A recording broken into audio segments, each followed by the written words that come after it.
আহ্বান জানাচ্ছি আমাদের কুষ্টিয়া মিলে ৫-৬টা জেলা দিয়ে একটা বিভাগ ঘোষণা করা হোক।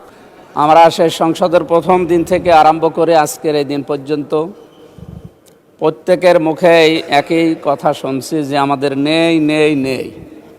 এই বিষয়টা সামনে যেন আর আমরা নিয়ে আসতে না হয়, এজন্য আমি কিছু প্রস্তাবনা এই মহান সংসদের মাধ্যমে যারা দায়িত্বে আছে তাদের দৃষ্টি আকর্ষণ করছি।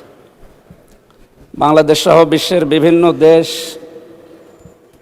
ভ্রমণ করার মাধ্যমে আমি যেগুলো পেয়েছি, বিশেষ করে মালয়েশিয়া, আমরা একটা তথ্য ওখানে জানি যে ২০-২২ বছর আগেও তারা আমাদের নিচে ছিল, তো তারা আজকে দাঁড়িয়ে গেছে বিশ্বের বুকে যে সমস্ত বিষয়গুলো সামনে নিয়ে আসার কারণে।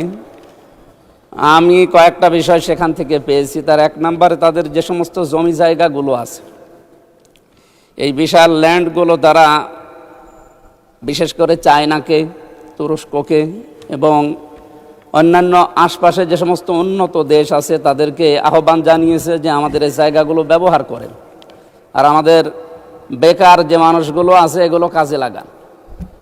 মাননীয় স্পিকার, আমরা যেহেতু সব সময় শুধু নেই নেই নেই এই ভাষায় অভ্যস্ত, এখানে যারা দায়িত্বশীল আছে বিশেষ করে মন্ত্রী পরিষদের যারা আছে তাদেরকে বলবো আমাদের স্ব আসনে এভাবে মানুষের কাছে শুধু আকাঙ্ক্ষা না জানিয়ে আমাদের নিজেদের আসনগুলোর যে জায়গাগুলো সরকারি বেসরকারিভাবে পড়ে আছে, এই জায়গাগুলোকে যদি সরকার এখন কাজে লাগাতে না পারে তাহলে বাইরের দেশগুলোকে আহ্বান জানাক। আমি অলরেডি এর ভেতরে এই 2 মাসের ভেতরে অনেকগুলো কোম্পানির সাথে বাইরের যোগাযোগ করেছি। তারা বলছে আমাদেরকে ইকোনমিক জোন তৈরি করে ঘোষণা করে দেন, আমরা আসতেছি।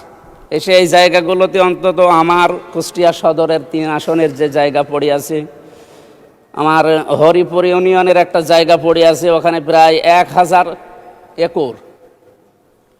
কুষ্টিয়াতে একটা অনেক পুরাতন মিল পড়ে আছে, মোহিনী মিল, যেখানে 300 বিঘার উপরে জায়গা পড়ে আছে।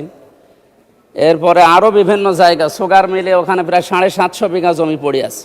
এই জায়গাগুলোকে সরকার কাজে লাগাচ্ছে না, খালি কথার উপরে আমরা এই চলমান অবস্থায় আছি। এই 2 মাস আমি অনেকগুলো জায়গায় যোগাযোগ করেছি কিন্তু সাড়া পাচ্ছি না।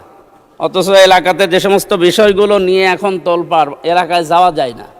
মাদকের যে সয়লাভগুলো, এরপরে বেকার সমস্যা, ছিনতাই, এরপরে আরও যে সমস্ত সমস্যাগুলো, হতাশার জীবন নিয়ে মানুষ চলছে, এগুলো থেকে মুক্ত করার জন্যে প্রত্যেকটা মাননীয় জাতীয় সংসদ সদস্য যারা আছে, আমার যতটুকু বাস্তবতায় ধারণা আছে, নিজেদের এই জায়গাগুলো হয় নিজেরা ব্যবহার করবে, অথবা বাইরের যে দেশগুলো যারা পারে তাদেরকে এই মালয়েশিয়ার মতো অথবা থাইল্যান্ডের মতো, এদের মতো আশপাশ উন্নত দেশগুলো থেকে আমরা চায়নাকে ডাকতে পারি, তুরস্ককে ডাকতে পারি।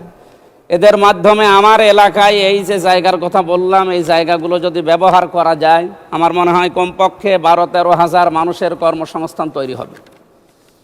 আমি বারবার যাই, কিন্তু বিরোধী দলে থাকার কারণে মনে হয় ওনারা গুরুত্ব দিতে চান না, খালি ঘোরাতে থাকেন। আমার কুষ্টিয়াতে সবচাইতে 7,500, আমি কিছুদিন আগে বলেছিলাম এখানে 750 কোটি টাকার একটা প্রজেক্ট। এটা শুধুমাত্র কিছু কারণে চালু হচ্ছে না পূর্ণাঙ্গভাবে। 23টা বিভাগ চালু হওয়ার কথা, সেখানে প্রায় 5-6টা জেলার মানুষের উপকারের জন্যে। এই আর্মিদের সেখানে বসবাস করার কারণে আমরা পূর্ণাঙ্গভাবে চালু করতে পারছি না। আমি আজকে স্বরাষ্ট্রমন্ত্রীকে আহ্বান জানিয়েছি, উনি আরও সময় চান। এই সময় চাইলে মানুষ তো অসুস্থ হয়ে মরবে। এই জন্য আহ্বান জানাবো, আমরা বিরোধীতে আছি তাই কি, আমরা তো সরকারের জনগণের জন্য কথা বলছি, সুতরাং আমাদের কথা যেন গুরুত্ব দেওয়া হয় ও অতি দ্রুত এখান থেকে আর্মি অপসারণ করা লাগবে। আপনি কোথায় দেবেন? বিভিন্ন জায়গায় পড়ে আছে আমাদের কুষ্টিয়া শহরের বিভিন্ন জায়গা, ওই জায়গাগুলোতে এখন যদি জরুরি রাখা লাগে সেখানে রাখবে। এই জায়গাটা পরিষ্কার না করা হলে আমাদের সেবা ব্যাহত হচ্ছে এবং বিভাগগুলো খোলা যাচ্ছে না। আমরা কালকেও কুষ্টিয়া থেকে আসলাম এই কথাগুলো জানার পর। আমাদের এলাকায় যেহেতু জাতীয় নেতা এর আগে যারা ছিল তারা এভাবে হয়তো উদ্যোগ নেয়নি। আমাদের একটা পুরাতন জেলা কুষ্টিয়া, সেই 17 বা 19টা জেলার ভেতরে একটা আমাদের প্রাণের দাবি এলাকায় যে 5-6টা জেলা মিলে প্রশাসনিক গতি ধন্যবাদ মাননীয় সদস্য। Time is up. 1 মিনিট চেয়েছেন, আচ্ছা আপনাকে 1 মিনিটে দেয়া হলো। ধন্যবাদ। প্রশাসনিক গতি কার্যক্রমের গতিশীল করার জন্য আমরা মাননীয় প্রধানমন্ত্রী থাকলে আরো ভালো হতো। আমরা এই হাউসকে আহ্বান জানাচ্ছি, আমাদের কুষ্টিয়া মিলে 5-6টা জেলা দিয়ে একটা বিভাগ ঘোষণা করা হোক।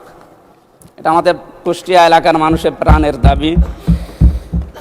এরপরে আমাদের কুষ্টিয়া অঞ্চলের দিয়েছি, মন্ত্রণালয়ে যোগাযোগও করছি। আপনার মাধ্যমে আমরা আহ্বান জানাই তারা যেন সাড়া দেয়।